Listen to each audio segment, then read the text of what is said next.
আমরা প্রতিনিয়ত অনেক ধরনের স্টোরি আমরা ফেসবুকে শেয়ার করে থাকি এবং অনেক মানুষ আছে যে আমাদের ফেসবুকে স্ক্রিনশটগুলো নিয়ে খারাপ কাজে ব্যবহার করতে পারে। তো আপনি চাইলে আপনার ফেসবুকের স্টোরি যাতে কেউ স্ক্রিনশট নিতে না পারে সে ব্যবস্থা করতে পারেন। তো কিভাবে আপনি আপনার ফেসবুকে স্ক্রিনশট না নিতে পারে সেটা বন্ধ করবেন চলুন দেখিয়ে দিই, এবং আমার ভিডিওটি শেয়ার করে লাইক করে আপনার পাশে রেখে দিন, পরবর্তীতে কাজে আসবে।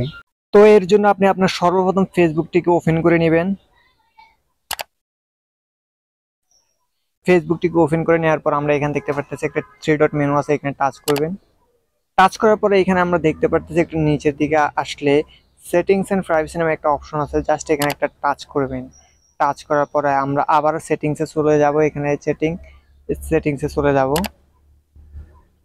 সেটিংসে আসার পরে আমরা একটু নিচের দিকে যদি আসি তাহলে আমরা এখানে দেখতে পারবো যে স্টোরেজ নামে একটা অপশন আছে, জাস্ট এই স্টোরেজ একটা ক্লিক করবেন। ক্লিক করার পরে এখানে যে দ্বিতীয় অপশনটা আছে শেয়ারিং অপশন, এখানে জাস্ট একটা ক্লিক করবেন।